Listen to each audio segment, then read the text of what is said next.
ఖరీఫ్ పంటల్లో అధిక దిగుబడులు సాధించాలంటే వేసవి దుక్కులు తప్పనిసరి.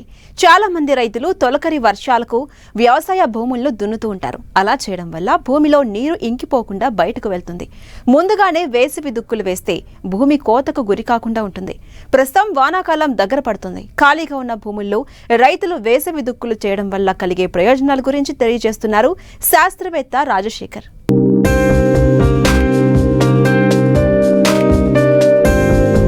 సాధారణంగా రైతులు యాసంగి పంటలు పూర్తి కాగానే భూములను ఖాళీగా వదిలేస్తారు. దీంతో కలుపు పేరుకుపోవడంతో పాటు భూమికి సత్తువ లేకుండా చేస్తాయి. ఫలితంగా భూసారం కోల్పోవడమే కాకుండా భూమి లోపలి పొరల నుంచి నీరు ఆవిరైపోయే ప్రమాదం ఉంది. వేసవి దుక్కుల వల్ల భూమి పై పొరలు కిందికి, కింది పొరలు పైకి తిరగబడి నేల సారవంతంగా మారుతుంది. ఇలా భూమిలో తేమ శాతం పెరిగి భూసారం అభివృద్ధి చెంది పురుగులు, తెగుళ్లు, కలుపు మొక్కల నివారణకు ప్రయోజనాలు సమకూరుతాయి. అలాగే వేసవి దుక్కులు దున్నే ముందు చెరువు మట్టి, పశువుల వ్యర్థాలను వేయడం ద్వారా భూమి గుల్లగా మారుతుంది. దీంతో ఖరీఫ్ సాగు అనుకూలంగా ఉంటుందని తెలియజేస్తున్నారు ఆదిలాబాద్ కృషి విజ్ఞాన కేంద్రం శాస్త్రవేత్త రాజశేఖర్. వేసవి దుక్కులు మొట్టమొదటి ప్రాధాన్యతమైన పని. అయితే వేసవి దుక్కులు అంటే ఏప్రిల్, మే మాసాలలో కురిసిన వర్షాలకు అనుగుణంగా మరి ఎంబీప్లోతో కానీ, కల్టివేటర్తో కానీ లేదా సబ్సాయిలర్తో కానీ దున్నడమే ఈ యొక్క వేసవి దుక్కుల యొక్క ప్రాముఖ్యత. మరి దున్నడం ద్వారా పై పొరలు కిందికి పోవడము, అట్లా మొత్తం భూమి అంతా గుల్లబారడం అనేది జరుగుతూ ఉంటుంది.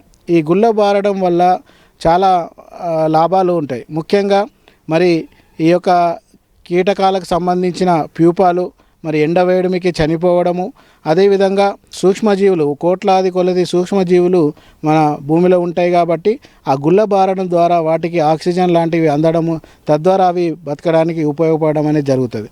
అదేవిధంగా మరి ఈ ఎండవేడిమికి మరి చనిపోయే ముఖ్యంగా తెగుళ్ళకు సంబంధించి చాలా రకాల శిలీంధ్రాలు కూడా ఆ భూమిలో నివసిస్తూ ఉంటాయి కాబట్టి ఎండవేడిమికి కూడా చనిపోయే అవకాశం ఉంటుంది.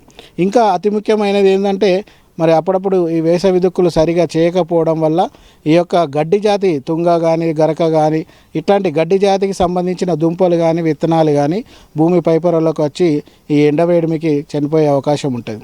సో ఈ విధంగా 3-4 రకాల లాభాలు ఈ వేసవి దుక్కుల ద్వారా చేసుకోవచ్చు.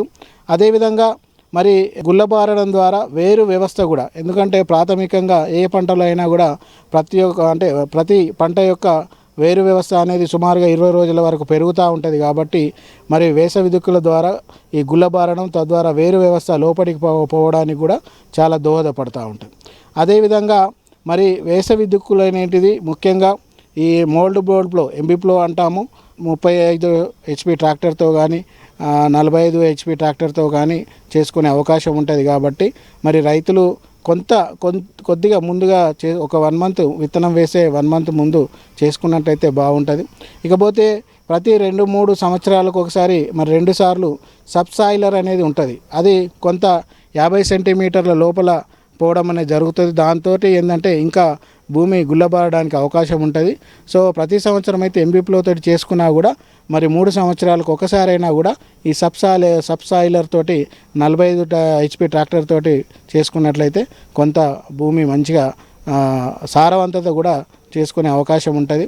ముఖ్యంగా వేసవి దుక్కుల ద్వారా భూమి గుల్లబారడము, సూక్ష్మజీవులు అనేటివి వృద్ధి చెందడం లేదా కొన్ని చనిపోవడము, తర్వాత కీటకాలు, తర్వాత గడ్డి జాతికి సంబంధించినవి, తర్వాత వేరు వ్యవస్థ లోపల పోవడానికి ఈ విధంగా ఉపయోగపడుతుంది. కాబట్టి మరి ప్రతి ఒక్క రైతు ఈ వేసవి దుక్కులు అనేటివి ఖచ్చితంగా చేసుకోవాల్సిందిగా కోరుతా ఉన్నాం.